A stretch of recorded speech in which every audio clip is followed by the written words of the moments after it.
Jadi Allah itu senantiasa memberikan apa yang diciptakan tentang manusia, solusi dari penciptaan itu. Termasuk ketika memang Allah menciptakan kita dalam keadaan gampang berdosa, maka Allah punya sifat pengampun. Allah punya sifat apa? Pengampun. Itulah artinya keadilan di dalam penciptaan. Maka dengan itu ada satu hadis di mana Allah Ta'ala itu menuliskan tentang Allah itu 4.000 tahun sebelum Allah menciptakan dunia.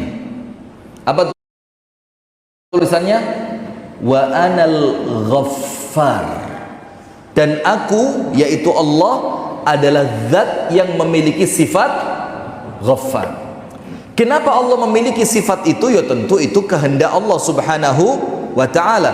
Tapi kemudian sifat ini akan menjadi kemudahan untuk manusia yang memang tercipta gampang melakukan dosa. Wis, dari rumah sampai Ar-Rayyan ada dosa yang dilakukan? Anda mau ke masjid loh, masa sih dosa? Anda mau datang ke majelis ilmu loh, ada dosa? Apa coba? Di jalan ngelihat sepeda motor berbet langsung ngerasani bahlil, dosa. Loh, sepeda motor mogok, ini korban etanol, itu bisa jadi dosa, itu peluang dosa. Di lampu merah ketemu orang yang sedang ngamen, langsung juruni hati, ngomong ngamen gini. Ngelihat lagi orang tidak menutup auratnya dengan sempurna, di mobil nyetel gosip artis bercerai, Masya Allah. Coba, jadi artinya memang keadaan seperti itu adalah keadaan lazimnya manusia.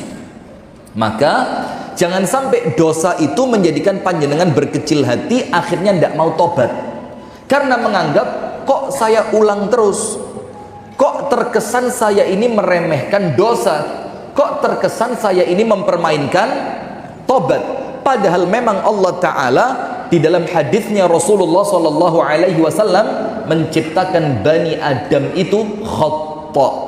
Kullu Bani Adama khata'un wa khairu al-khatta'in at-tawwabun. Setiap manusia pasti melakukan dosa, dan sebaik-baiknya orang yang berdosa adalah mereka yang mau tobat. Ada satu hadis yang disebutkan oleh Rasulullah sallallahu alaihi wasallam dari sahabat Abu Sa'id Al-Khudri radhiyallahu taala anhu, dan hadis ini merupakan hadis yang sahih. Hadisnya apa? Sahih. Rasulullah sallallahu alaihi wasallam mengatakan, qala iblis. Iblis itu ngomong dia. Apa omongannya? Wa izzatika la abrahu ughwi ibadaka ma damat arwahuhum fi ajsadihim. Jadi iblis itu ketika oleh Allah akan diusir dari surga, dia itu kan bikin beberapa kesepakatan dalam tanda kutip ya. Salah satunya apa? Minta tidak bisa mati sampai kiamat, dan oleh Allah diiyakan. Kemudian setelah permintaan iblis itu oleh Allah diiyakan, iblis menginginkan apa? Iblis mengatakan, wa izzatika, demi kemuliaanmu ya Allah. Ini sumpah, dia bersumpah langsung di hadapan Allah. La abrahu, tidak akan saya tinggalkan, ughwi ibadaka, untuk menyesatkan hambamu. Dan sesat itu tarafnya beda-beda, Pak. Ada sesat secara perbuatan, ada sesat secara akidah, ada sesat secara ibadah, ada sesat di dalam muamalah, macam-macam. Jadi kalimat sesat itu macam-macam. Aku akan terus menyesatkan mereka madamat arwahuhum fi ajsadihim, selama ruh mereka itu masih di badan mereka. Jadi pokok panjenengan napasnya belum habis, itu setan ganggu terus. Itu sumpahnya siapa? Iblis. Apa jawabannya Allah? Allah Subhanahu wa ta'ala mengatakan, faqala, maka Allah menjawab sumpah dari iblis itu, wa izzati wa jalali, demi kemuliaanku dan demi keagunganku, kata Allah. Maka sumpah ini yang dipertaruhkan kemuliaan dan keagungannya Allah. Kalau sampai tidak terjadi, keagungan sama kemuliaan Allah itu apa? Hancur, tapi tidak mungkin. Maka Allah menjawab iblis tadi, wa izzati wa jalali, demi kemuliaanku dan demi keagunganku, aku bersumpah demi itu, kata Allah. La azalu aghfiru lahum, aku akan tetap mengampuni mereka, mastaghfaruni, selama mereka mau minta ampun. Coba bayangin, ini hadisnya sahih. Nah sekarang pertanyaan, Ustadz, ini sebelum nanti saya lupa, mumpung iling ya, karena kadang-kadang banyak nyimpen di sini, disimpan diurut nih, cek urutannya terakhir malah kelali.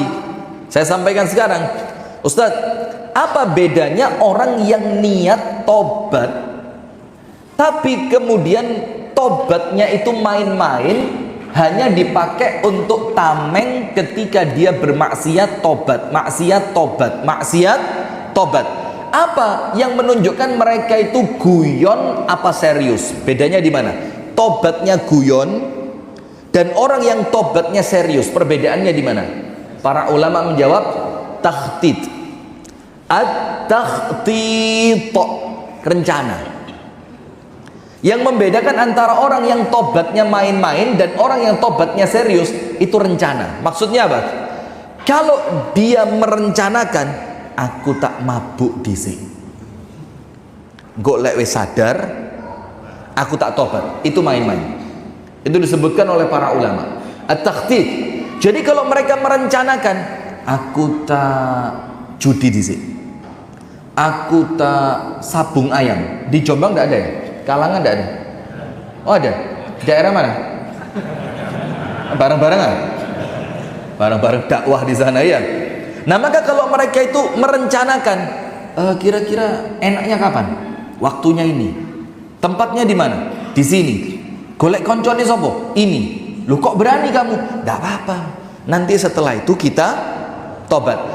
Kalau direncanakan bermaksiat dari awal, maka tobat yang sebelumnya dia ucapkan itu main-main. Ingat loh ya, tobat yang sebelumnya. Karena apa? Boleh jadi setelah kejadian maksiat itu, dia bertobat dengan tobat yang temenanan, tidak menutup kemungkinan. Nah sementara orang yang tobatnya sungguh-sungguh, bedanya di mana? Tidak pernah merencanakan dosa. Ketika dia bertobat, dia betul-betul serius, ya Allah, saya nyesel ya Allah. Dan salah satu rukun tobat itu apa? Meninggalkan kemaksiatan yang dia bertobat darinya. Maka niat nih juru niati, aku gak gelem maneh ya Allah, kapok ya Allah, tobat ya Allah. Ternyata setelah tobat yang serius semacam itu, namanya juga manusia. Tapi hati-hati, manusia itu Pak bukan iblis yang terus-terusan berdosa, dan manusia itu juga bukan malaikat yang terus-terusan taat. Maka manusia dan iblis dan malaikat itulah di tengah-tengahnya ono manusianya. Manusia itu kadang-kadang tobat, kadang-kadang maksiat, dan tidak jarang dia taat. Kalau maksiat terus, ya ini manusia berkarakter iblis. Taat terus, manusia yang mengalahkan malaikat. Nah tapi manusia di tengah itu. Nah maka dengan itu jamaah sekalian, apa yang membedakan orang yang tobatnya serius kemudian jatuh dalam maksiat lagi, dan orang yang tobatnya tidak serius kemudian mengulang dosa berkali-kali? Perbedaannya cuma satu, perencanaan. Kalau dia merencanakan, aku tak tobat dhisik, engko lek kepingin tak maksiat maneh. Nah ini kebanyakannya begitu kan? Angkat tangan yang seperti itu. Nanti kalau ada saya suruh angkat kaki. Nah ini kebanyakannya di situ. Maka jangan pernah punya pikiran untuk mengulang kemaksiatan yang Anda tobat darinya, karena itu menunjukkan tobat Anda main-main, dan tobat yang main-main kecil kemungkinan oleh Allah diterima. Sementara kalau panjenengan tidak merencanakan, wis pokok getun temenanan, Ya Allah, tidak mau saya bohong lagi kepada istri ya Allah, tidak mau saya bohong lagi sama suami ya Allah, saya tidak akan lagi memukul anak saya ya Allah, saya tidak akan lagi melakukan kemaksiatan itu. Betul-betul nyesel, tobat, istighfar, bahkan ditambahi dengan 2 rakaat sholat sunnah, betul-betul tobat dia. Setelah tobat yang sungguh-sungguh tadi, tidak pernah merencanakan kemaksiatan yang sama, lah kok moro-moro keceplosan, kelepasan, kalah dengan hawa nafsunya, maka dia terjatuh dalam dosa yang sama. Itu kata Ibnu Katsir, walau ada alfa marrah thumma taba alfa marrah taballahu alaihi.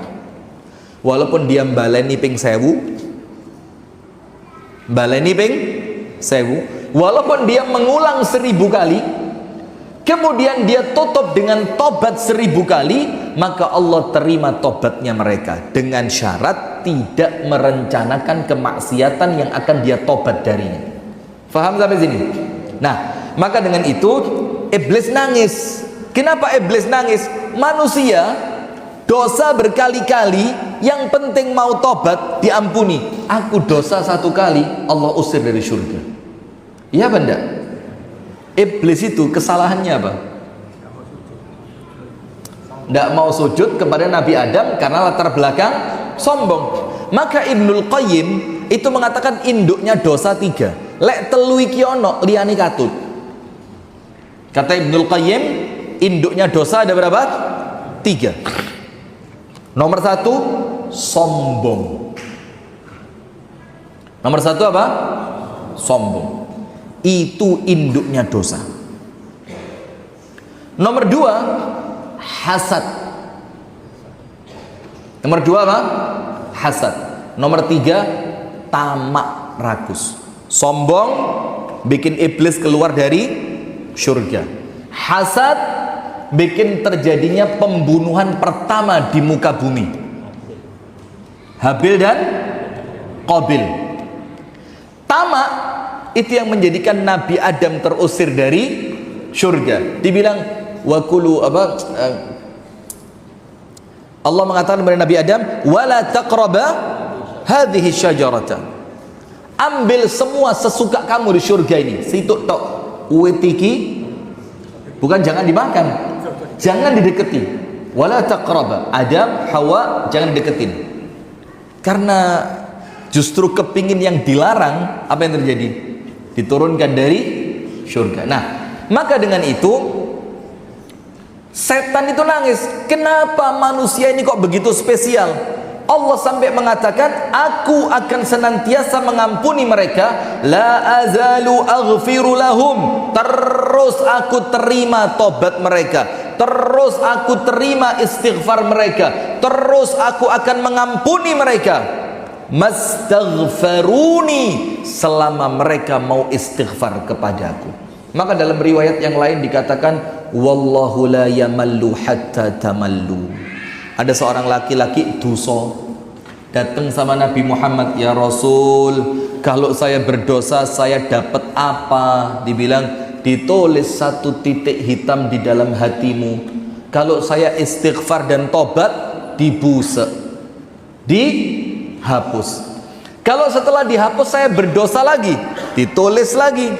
Setelah berdosa saya tobat lagi, dihapus lagi. Setelah itu diulang sampai Nabi Muhammad mengatakan apa? Allah tidak bosan menerima tobatmu sampai kamu yang bosan bertobat. Kemudian jamaah sekalian, tobat ini merupakan perintah Allah Subhanahu wa taala, sehingga mau terulang berapa kali pun dosa, jangan ditinggalkan perintah Allah. Allah nyuruh kita tobat. Nabi Muhammad tobat dan istighfar sehari berapa kali?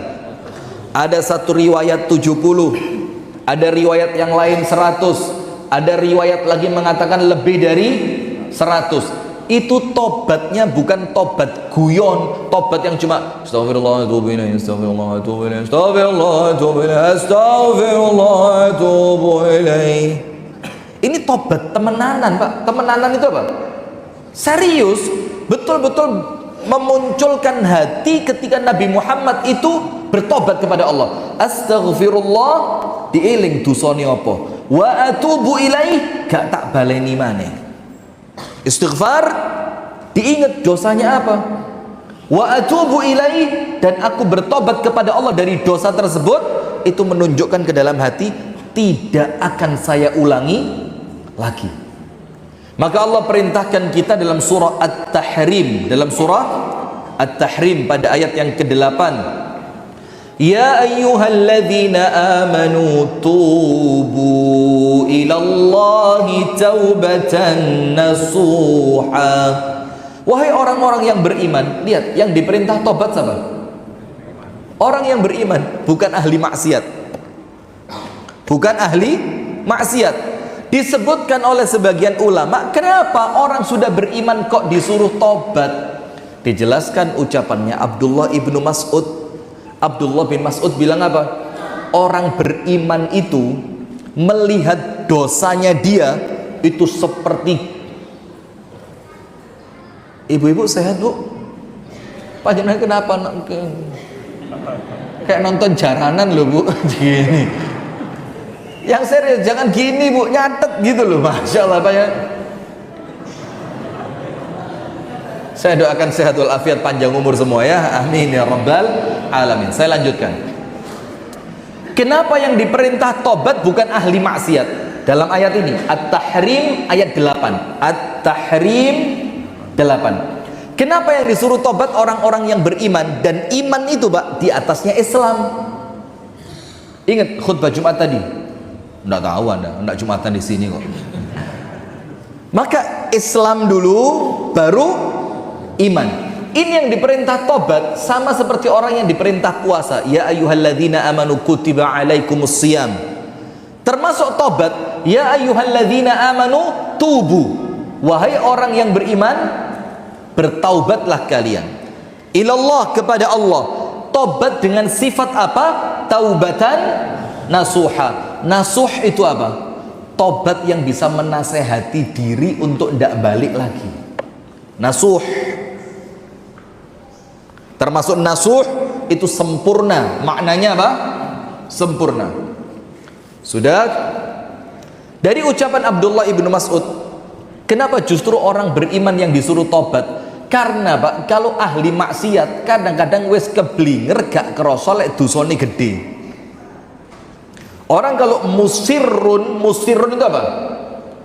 Terus menerus dosa, maka dosa besar terasa kecil. Dosa kecil gak kerasa blas lek dosa. Ada ngeludah di jalan raya,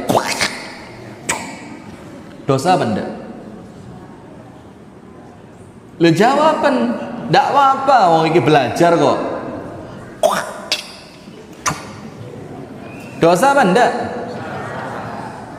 Itu dosa kok, bukannya mau kena orang, tidak pada tempatnya. Zalim. Makan kacang, kuaci, terus jendela mobil dibuka. Itu dosa Anda sak dawane embong. Kroso lek dosa? Gak kroso, wong biasa kok. Ngerokok, ini teman saya ini. Kena putungi rokok orang meripati mek abu tak meni. Itu yang ngerokok kroso dosa? Blas. Jadi sing ngerokok apa? Salah dhewe ndek mburiku. Lah apa gak ning ngarepku? Pokok orang itu begitu, Pak. Dosa kecil ndak akan terasa kalau terus-terusan. Dosa besar kalau diteruskan terasa apa? Kecil. Maka yang disuruh tobat orang yang masih punya iman, yang merasa bahwa dosa itu membinasakan. Dan ahli maksiat tidak akan ngerti itu. Sudah, maka Abdullah bin Mas'ud mengatakan orang beriman itu Pak, melihat dosanya seperti gunung besar di atas kepalanya yang akan segera runtuh ke atasnya. Itu orang beriman. Jadi senantiasa merasa khawatir dosa itu akan menghancurkannya. Itu orang beriman. Sementara orang-orang fajir itu apa? Pelaku kemaksiatan, melihat dosa mereka seperti laler mencelok nang ril. Dari mana ril? Laler mencelok ke hidung ini, tek, fa'azalaha, terus digusak, syut, Kemudian lalatnya pergi dan dia lupa. Itu ahli maksiat seperti itu. Jadi ngelakoni dosa itu seperti kencelokan laler. Terus lalernya digusak, lalernya pergi, dia apa? Lupa. Nah, maka dalam ayat ini justru yang disuruh tobat itu orang yang beriman. Ya ayyuhalladzina amanu tubu ilallahi taubatan nasuha. Apa yang akan Anda dapatkan? Asa rabbukum ayyukaffira ankum sayyiatikum. Dosa kita sama Allah diampuni. Wa yudkhilakum jannatin tajri min tahtihal anhar. Kemudian Allah akan masukkan kalian ke dalam surga. Kemudian berikutnya kita perlu perhatikan di sini. Ada beberapa poin tentang sudah tobat lah kok kumat.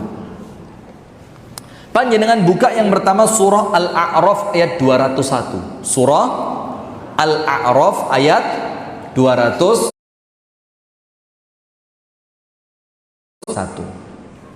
Di sini dua, Pak. Saya harapkan dua. Nomor satu, panjenengan tidak meremehkan dosa dan mempermainkan tobat. Saya dan panjenengan tidak meremehkan dosa dan mempermainkan tobat. Yang kedua, kalaupun ternyata dosa itu terulang, panjenengan tidak putus asa untuk tetap bertaubat. Jadi arahnya dua itu. Nomor satu, lek wis tobat, yo hati-hati. Jangan meremehkan dosa sampai terkesan tobat itu hanya bahan apa? Permainan. Jangan. Nomor dua, kalaupun memang terulang karena sifat manusiawi yang kalah dengan hawa nafsu, panjenengan tidak merasa putus asa untuk tetap bertobat.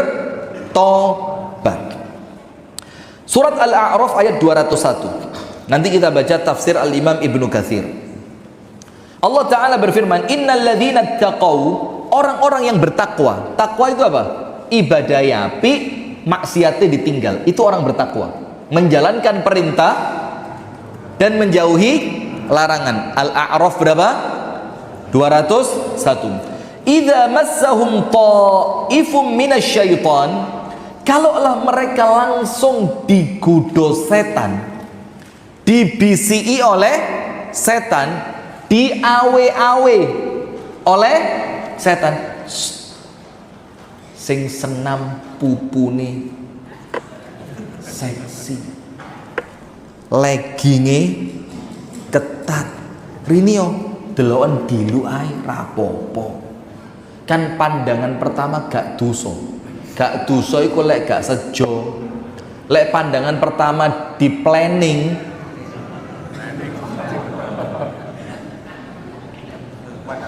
sadurunge kedep ora apa-apa. Melek terus. Lah ini ya rusak, sama aja. Jadi yang dimaksudkan pandangan pertama tidak berdosa itu apa? Yang tidak disengaja. Kalau pandangan pertama disejo, ya podo ya dosa. Nah, maka orang-orang bertakwa itu idza massahum ta'ifum minasyaiton, ketika mereka diganggu pikiran jahat untuk berbuat dosa oleh setan, apa yang terjadi? Tadzakkaru, mereka langsung ingat. Apa yang mereka ingat? Akibat buruk dari dosa. Apa yang mereka ingat? Kemurkaan dari Allah. Apa yang mereka ingat? Siksa dan azab neraka yang Allah siapkan untuk orang-orang yang melakukan kemaksiatan. Fa idza hum mubsirun, maka seketika itu mereka langsung sadar. Gak. Itu orang beriman. Tapi ayat ini yang akan kita ambil manfaatnya, syahidnya apa? Bahwasannya jangan dikira kalau sudah getu 5 waktu nang masjid, getu istiqomah ngaji 1 hari 1 juz, getu istiqomah poso Senin Kemis, jangan Anda kira orang itu tidak diganggu setan. Karena apa? Al-A'raf 201 mengatakan orang yang bertakwa pun akan tetap mendapatkan bisikan-bisikan buruk dari setan untuk mereka melakukan apa? Kemaksiatan.